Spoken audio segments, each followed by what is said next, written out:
Today is the 3rd of July 2023, and I want to introduce you to conversion graphs.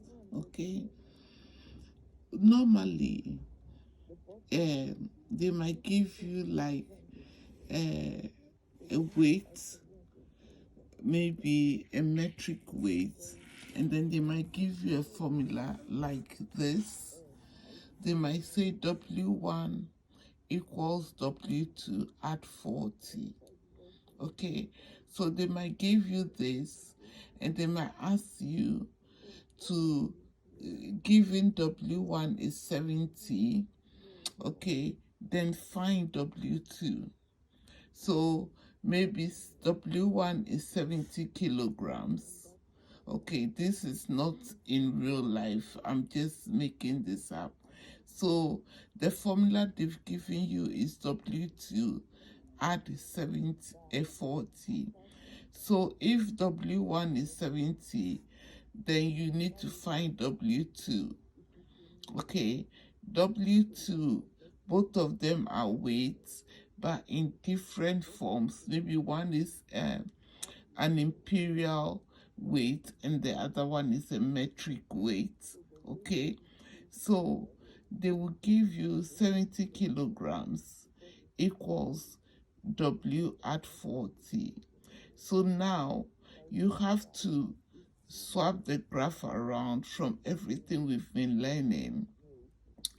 So when you bring the 40 to this side, or you subtract a side 40, this 40 goes away, and then you have 30 equals W2.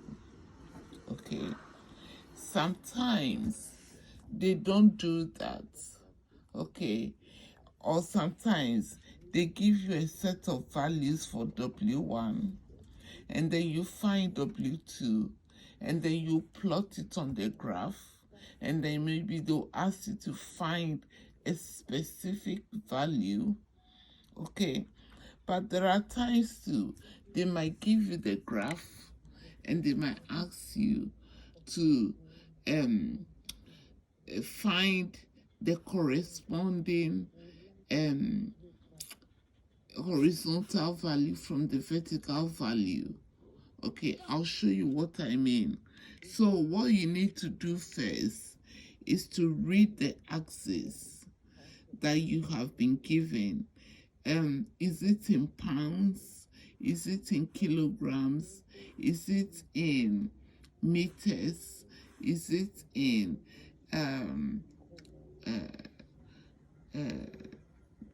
what are the axes? So you need to find the axes, both horizontal and vertical. Then you locate and draw a line. That is, if a line is not given and you have the set of values, or if they've given you a graph already, then you have to find a corresponding value. Okay, or if they've given you a set of values, then you are going to locate from the vertical, if the vertical is given, to the line graph, and then find the corresponding horizontal graph. Okay, so if you have the set of values, you draw it. If not, if you are given, then you will find the corresponding horizontal value, as I'll show you in the graph I have drawn. Okay, then you read the values, you remember the unit, you have to look at the axis very carefully. The axis might not be the same. Okay, so you have to look at how many boxes represent what on each scale. Okay, so I want to introduce you to that quickly, and then that will be what we have to do today. So this is my graph here. as you can see that I've drawn. Okay, what I've done here is on my x-axis. This is the x-axis. Okay,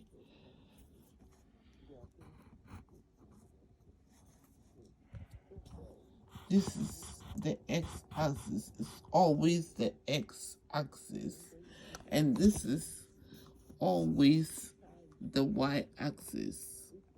Okay, so the vertical there is always the y, and the horizontal is always the x.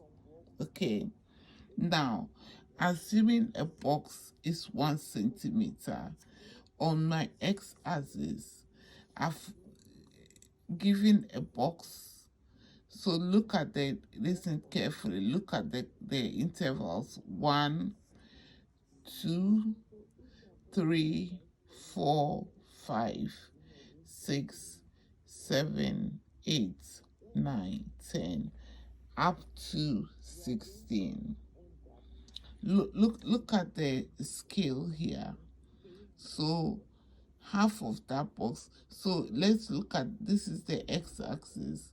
Look at the scale from 0 to 1. And on the y-axis is 0 to 1. So here, 2 boxes represent 1. So there will be 0.5. But here, just 1 box is 1. So half of that will be 0.5.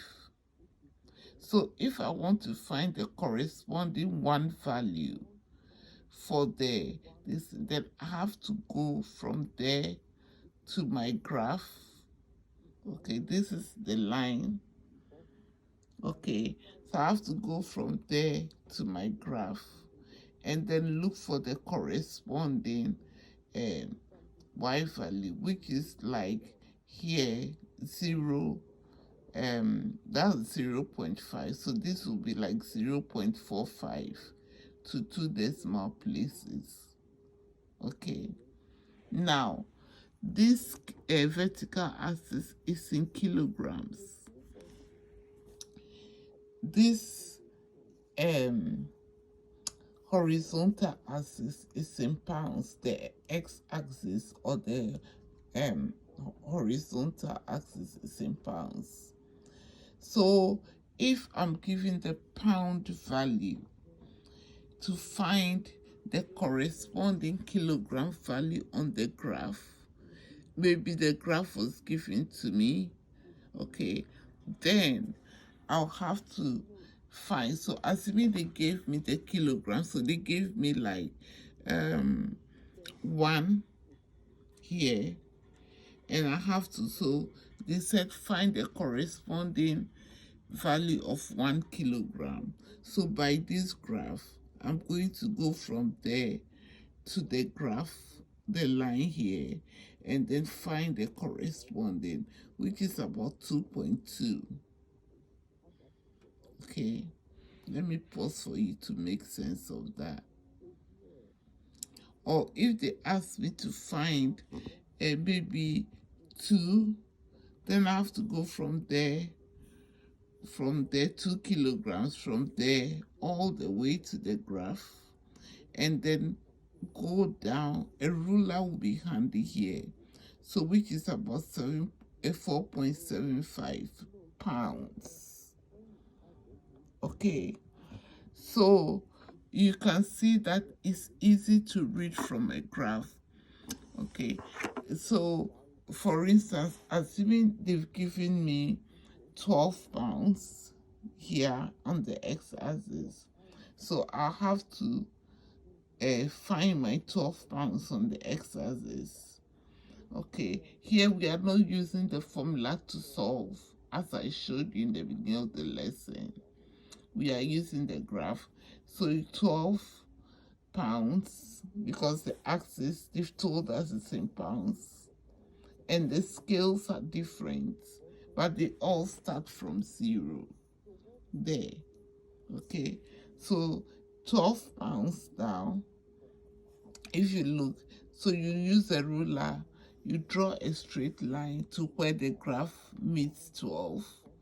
Now you have to find its corresponding answer on the y-axis, which is the kilograms, the corresponding kilogram value. So now you find a ruler and draw it straight, and if you follow the ruler there, from there it goes all the way to the middle of 5 and 6, and with the boxes you can count. So this is 5, this is 6, so this is 5.5 kilograms. Again, you need to put your kilogram value. Okay, so I wanted to show you how to do that. And also, at times they might give you the formula as I showed in the beginning, and then they give you a set of value for the x-axis. So you are going to find the set of values for the y-axis and then use it to plot your line graph. Okay, as long as 0, 0, and they've told you that, then you can start from the origin. This is the origin, 0.